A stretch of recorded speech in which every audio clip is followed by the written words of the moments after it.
Flagstaff, Arizona. You may be wondering, what exactly is the significance of this site?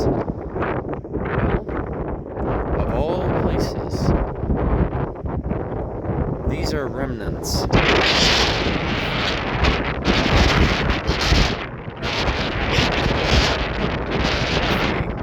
About 1,000 years ago, in which the indigenous tribes who were here, whether it was the Apache,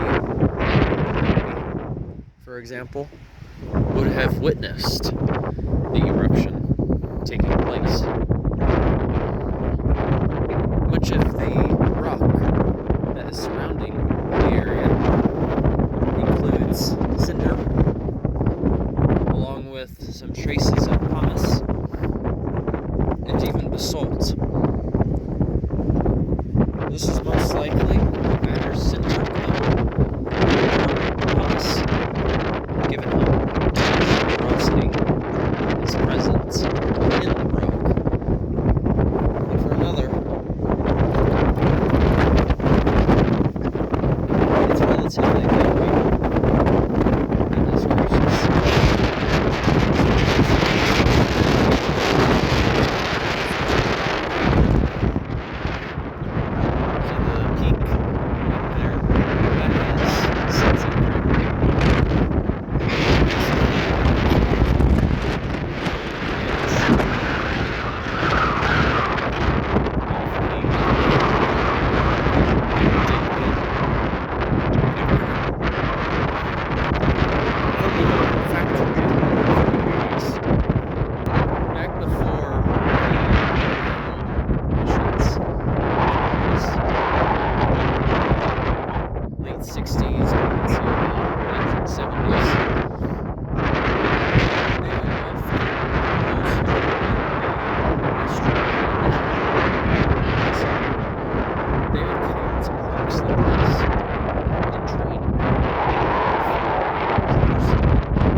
The moon apparently has both.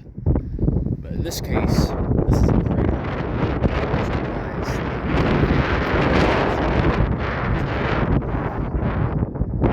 that coming through here, it kind of reminds me of going back to Iceland, which was over 6 years ago.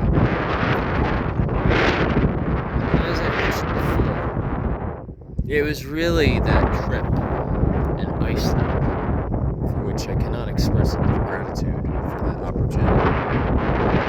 It really changed my outlook on the natural world's capabilities in a good way, in a humbling way. Now, something I'll point out is that this was an example of an flow. That's literally how it's pronounced. Basically, an flow means the flow is very unconsolidable, messy. Whereas if there was something called flow, it looks more smooth, kind of like how you would associate a river. And for those of you who don't necessarily know the difference between lava and magma, liquid hot magma, as Dr. Evil would say, it has to do with the location. In this case, molten rock material that is exposed to the elements, as well as air, that's lava. But if it is magma, on the other hand, that means it is below the surface. It hasn't been exposed. That is a key difference between the two of them, between the two terms. But, yeah, no, this is neat though. It was on the way back from where I was down in Phoenix, Arizona. Let's take a little visit.